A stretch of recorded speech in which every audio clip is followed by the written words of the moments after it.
Una sa balita, una sa aksyon.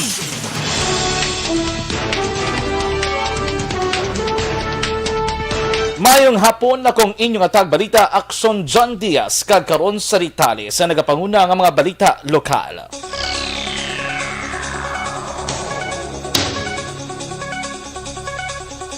Umpisa buwas nga adlaw Lunes magaumpisa na ang Election Registration Board o ERB hearing sa mga nagparehistro sa COMELEC Bacolod sa Abril tubtob Hunyo 30 tuig 2021. Sunod kay Bacolod Elections Officer Attorney Katrina Kanya sa 224 kamagin filan sang petisyon ila ini pagatalakayon ang aplikasyon sa sulod sa 5 ka adlaw umpisa Hulyo 19 tubtob 23. Ang ERB ang ginalikapan sa 3 ka miyembro ang election officer nga nagaserbe nga chair kag city registrar kag schools division superintendent. Lakip sa pagatalakayon sa hearing ang petisyon batok sa pagsaylo nga voters registration ni Bacolod ni Anay 3rd District Congressman Albi Benitez. Ginklaro ni Kanya nga ang ERB hearing ang hindi bukas sa publiko kag ila ginapaabot ang presensya sa mga nag-file sang petisyon kag ang tagreklamo. So, 242 gin-scattered sila naton kada adlaw at sa ayon sa 19 at sa 23. So hindi na siya tingob nga mga na-oppose na mayroon kita 242 ka oppose nga mga registrants. So hindi na siya tingob sa isa ka adlaw i-hear nato ng ilang application. Nabatian si Bacolod Election Officer Attorney Katrina Kanya. Ginatugyan ni Negros Occidental Governor Bong Lacson sa Commission on Election ang pagdesisyon sa petisyon nga nag-question sa pagsaylo ng voter registration ni Anay Congressman kag subong provincial consultant nga si Albi Benitez. Ini ang reaksyon sa gobernador sa pag-convene sa COMELEC Election Registration Board subong Hulyo 19 agod bisitahon ang ginpasaka nga petisyon. Sunod kay Lacson, iya na ginalauman ang pagpamatok sa pila ka mga sektor sa pagparehistro ni Benitez sa Bacolod. Hulyo 13 2021, 3 ka matag reklamo ang nagpasaka sang amo nga petisyon. Si Benitez ang karon nagaserbe bilang consultant on economic affairs ni Governor Lacson. Again, we will just have to wait for the COMELEC decision. But if the question is what is expected, that there will be opposition. Nabatian si Negros Occidental Governor Bong Lacson. Magahulat si Negros Occidental Governor Bong Lacson sa opisyal nga notisya halin sa Nationalist People's Coalition o NPC may kaangtanan sa pagkasuportahan nga kandidato sa pagkapresidente sa tuig 2022 nga piniliay. Sunod kay Lacson, wala sang natabo nga pagsinapol ang iya partido sa probinsya. Nagligan nga bulan ginpahayag ni NPC Chairman Senate President Vicente Soto III nga ginapilian sang NPC Sunday Senator Fanfilo Lacson kag Senador Manny Pacquiao nga maging presidential candidates ng partido. Si Soto amo ang highest elected members ng NPC sa pungsod, samtang si Lacson naman para sa Negros Occidental. Ang party founder nga si Eduardo Danding Coanco Jr. ang nagtaliwan sa edad nga 85 anyos nagligad nga Hunyo 16. Nagpasalamat kag ginakilala sang sangguniang panglungsod sa Bacolod ang nagtaliwan nga si Attorney Simplicio Palangka. Si Palangka ang gindulong nasa katapusan nga palahuwayan karon nga adlaw Domingo sa siyudad sang Victorias. Ang konseho sang Bacolod ang nagpasar sang resolusyon nga gin-author ni Councilor Redicito Novero nga nagakilala sa hilimuan kag kontribusyon ni Palangka para sa siyudad sang Bacolod. Nagpalambot naman sang simpatiya kag pagpakig-unong ang sangguniang panglungsod sa pagtaliwan ni Palangka sa edad nga 98 nagligad nga Hulyo 10 sa Bacolod Adventist Medical Center. Si Palangka ang founder kang nagsabi nga presidente sang Bredco Port sang Malawig nga tion. Nagapati si Anay Bacolod City Mayor Monico Fantivella nga ang away sa tunga nanday Senador Manny Pacquiao kag sa duha ka matag-as nga opisyal sang ina partido nga PDP laban ang bangod sang mahimo suportahan nga kandidato sa pagka-presidente sa maabot nga piniliay. Sa interview kay Fantivella sa isa ka national media platform, ginpayag sang Anay Alcalde nga ang ginhalinan sang away sa partido amo ang mahimo pagbunggo-anay ni Mayor Sara Duterte kag Senador Manny Pacquiao sa pagka-presidente. Dugang pa ni Fuentevilla ang pagpati sa mga matagas na opisyal sang PDP laban, mapos lamang nila nga mamanduan si Pacquiao sa kung ano ang luyag ni Presidente Rodrigo Duterte. Pagpayag ni Fuentevilla, luyag lamang ni Pacquiao nga magserbisyo sa publiko kag magbulig sa mga pigado kung sa diin siya naghalin. Sa pinakauling nga balita lokal, patay ang asawa samtang pilason ang bana sini matapos ginlabo las 4 pasado sini nga kahapon sa sitio Carbon, Barangay Hilobang, Banwasang Calatrava. Ang mga biktima ginkilala kanday Librada Suelto, 68 anyos, kag ang bana sining si Lorenzo, 70 anyos, kag residente sa sitio Gaas, Barangay Hinabungan sa among Banwa. Sa inisyal nga pagpangusisa ni Police Lieutenant Colonel Rolly Puendevilla, samtang yara sa maisa na mag-asawa, hinali na lamang ang ginpalapitan sa duha ka mga soltero nga Sanday Rene Biatingo, 24 anyos, kag Selfred Duga, 28 anyos. Ang duha ka mga biktima kag wala sang rason, hinali na lamang ginlabo ang mag-asawa. Giringagaw pagkuntali dala sa silibrada sa Calatrava District Hospital apang gindeklarar nga dead on arrival ni Dr. Andrew Manguti. Ang napatay ay nakaangkon sa madalong nga pila sa kalawasan, samtang si Lorenzo ang gindala naman sa Corazon Locsin Montelibano Memorial Regional Hospital para sa pagbulong. Paagi sa hot pursuit operation sa mga otoridad, las 8 kagabi, tigayon nga naresto Sanday Biatingo kag Duga-Duga. Ginpayag sa mga kapulisan nga hubog ang mga suspetsado sa ginhimo ang krimen. Preso karon sa custodial facilities sa Calatrava Municipal Police Station ang mga suspetsado kag pagapasakaan sa nagakaigo nga kaso. Aksyon Balita, Sunday Edition. Sa aksyon!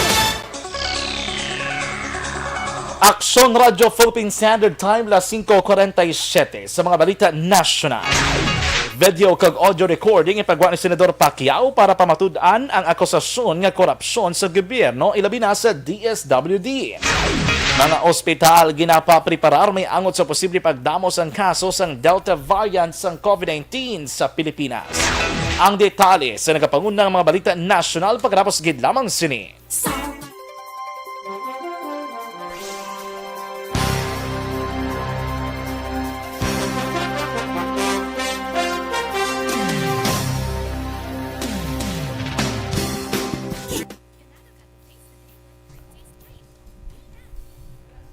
Good afternoon to our online viewers. May hapon sa tuntanan nga mga ka-aksyon. Anyway, sa itong mga pamangkot, pwede ka mo ka-send ang inyong entry sa gyapon for Sapniversary sa ARB. Ang number is 0970-4951-202. Siliwat, 0970, it's 4951-202. No, mga ka-aksyon. Talk and text na sa. Simple naman ang isort actually, butan na ka mo Aksyon Radio Bacolod yung name. And then for example, kung sa programa, kung sa inyo nabatian, ang announcement nga ini, ang promo, abi for example, and then you have to write your name, ang edad ninyo, ang address, and mga ka-aksyon, of course, the contact number. Kaya importante na. Pero pinaka-importante sa tanan, nga dapat ka pamati ka mo sa Aksyon Radio Bacolod anytime or anywhere. And then naka-abrigid ang inyong transistor radio. Kaya mo ginang primera klase o the primary nga mga basihan para maka-ano ka mo sa aton nga entry, no? Anyway, may hapon kay Sir Alex Montesa, kay Sir Alex Fuentes. Good afternoon, sir. Listening. Love this. Thank you so much, Sir Alex Montesa. Watching from La Granja, La Carlota. Abelia Delfine. Sir Jonathan Bia, good PM. Good afternoon, sir. Maulanon, siguro. Ay, gano'n ka problema. Sige na kayo, wala kuryente. Christine Menyes Villalobos, good evening, Aksyon John. Good afternoon, monitor na kami diri sa Barangay Pandanon, Don Salvador Benedicto. Tunatugnaw, guro subong, no? Sa DSB, kaya nagabunok ang ulan. Mayang hapon, Sir Lord John, have a blissful Sunday, rainy afternoon. Sir Lord, please kindly greet sa ilan ni Ma'am. Yes, Ma'am Vanessa Mayo with Doc Matt Mayo sang Rochester, Minnesota. Mrs. Alvarez ng Barangay Tangub. Ma'am Jinky Dilagdon from Phoenix, Arizona. No, kag sa Familia Dilagdon, Rafaela sang Pandanon, upod sa presa sang ARB community. Madam, ugid nga salamat. Thank you so much as well. Inday Blaza, good evening. What's this? Mayang hapon sa ila ni Papang Joe, Mamang Lolita, upod sa ila ni Ma'am Jenally kag Ma'am Jane Dilagdon.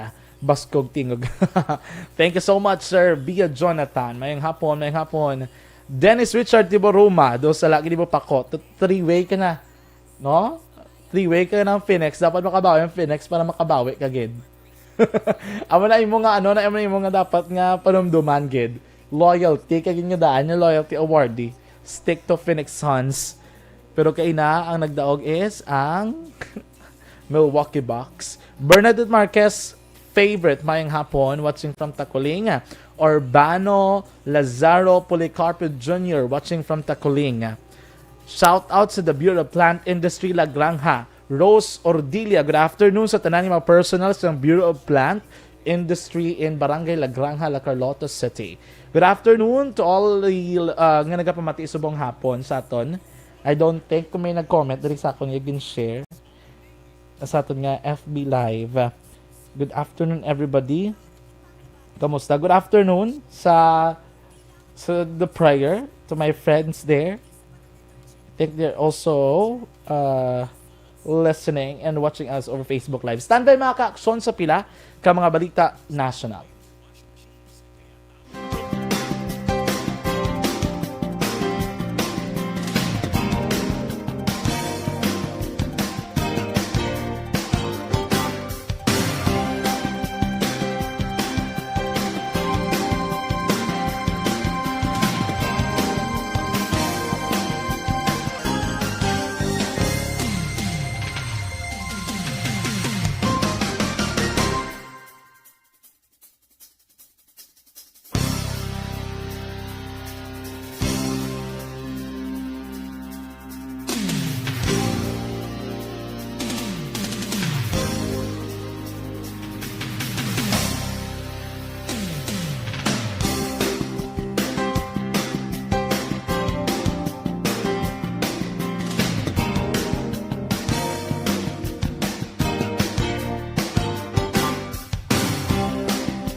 Welcome to the biggest gathering of radio stars in Negros Occidental.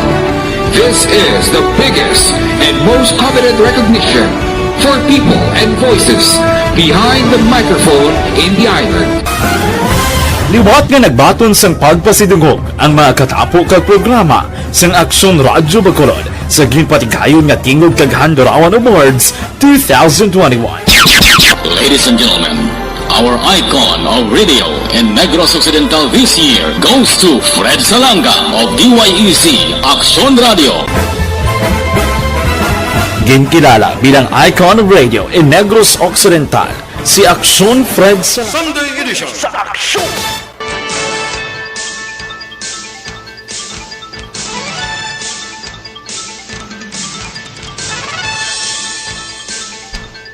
Aksyon Radio Philippine Standard Time, las 5:53. Kakaroon sa ritali sa nagapanguna ng mga balita nasyonal.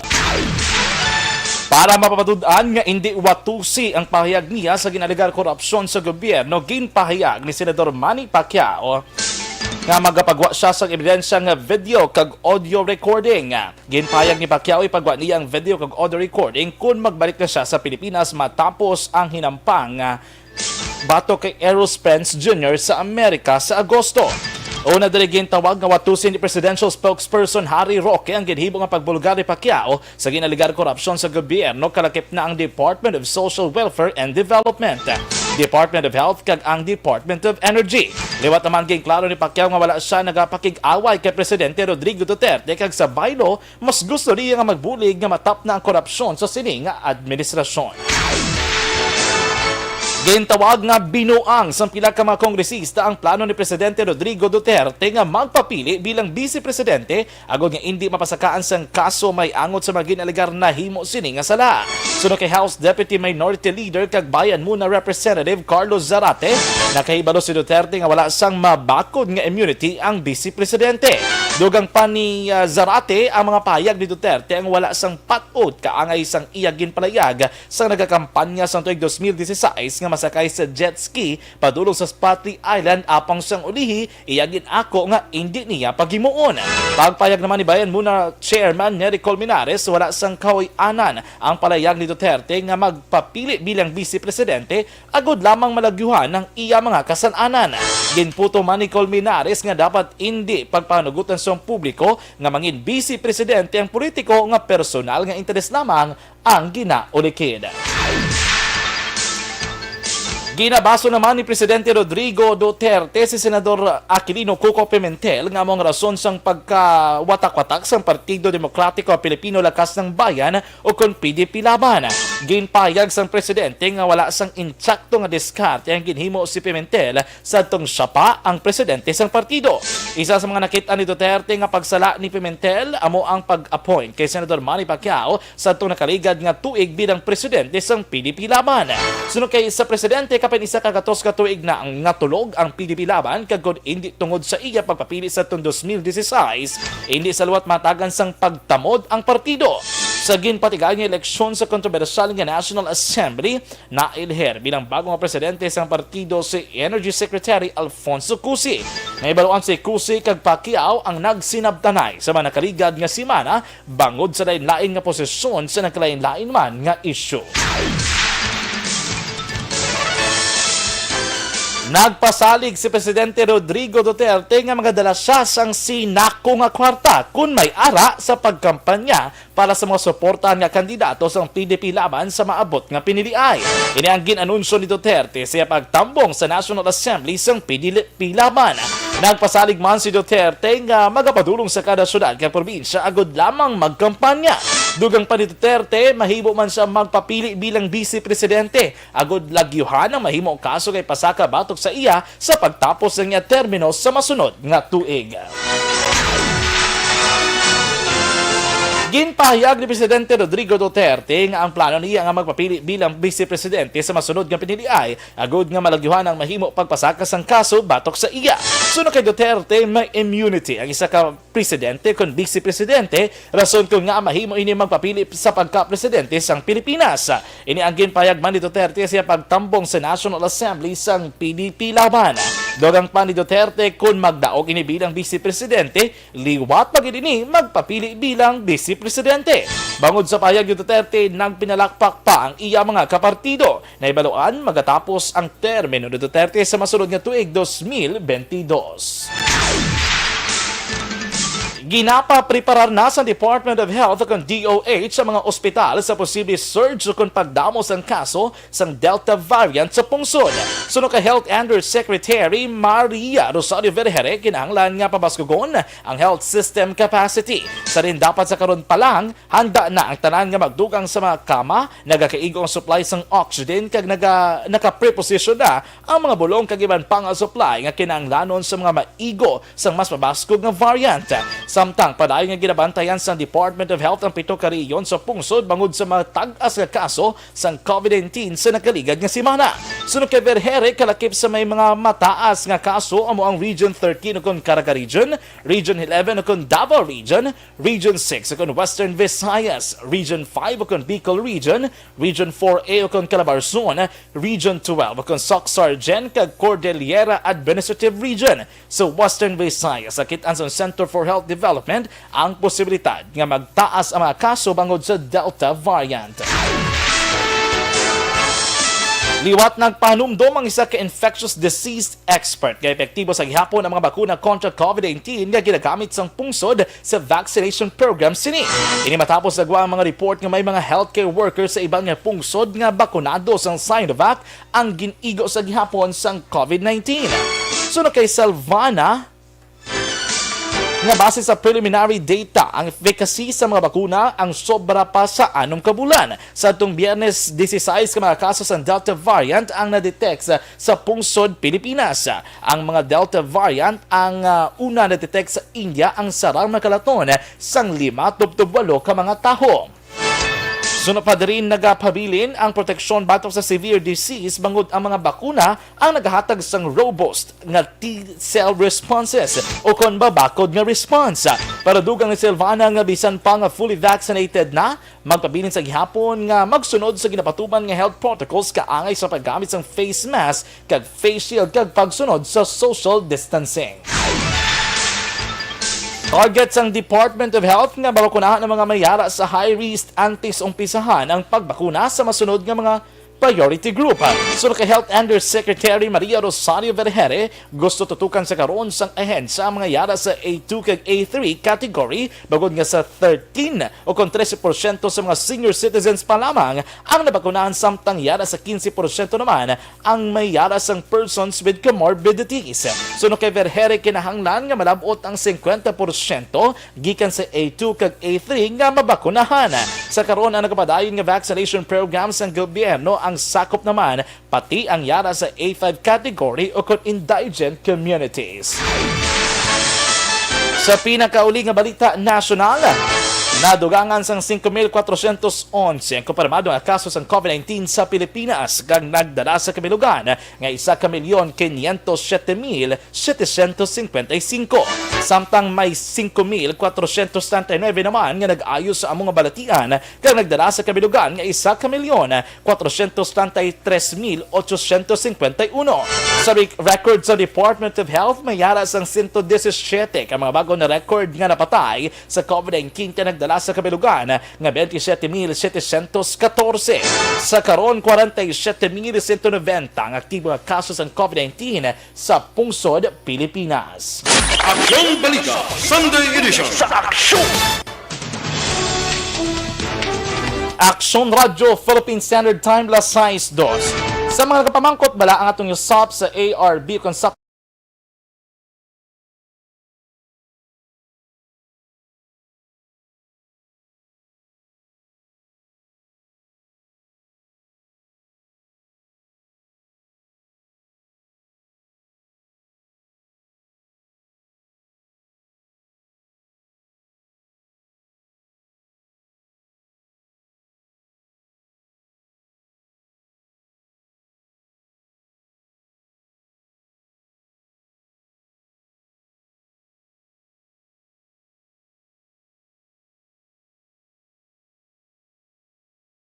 and the rest of the Alova family. And of course, that's may barangay Tinungan sa Banwasang, Isabela. Salamat mga ka-aksyon, inyo nabatian na nagapangunang mga balita lokal kag national diri sa Aksyon Balita Sunday Evening Edition. Karon nga adlaw Domingo, Hulyo 18, tig 2021. Akong inyong atag balita Aksyon John Diaz. Una sa balita una sa Aksyon sa Bacolod Aksyon Radio. Manila Broadcasting Company. Sa balita, komentaryo, issue, serbisyo publiko. Aksyon Radio. Sa Bacolod, Aksyon Radio. Aksyon Radio.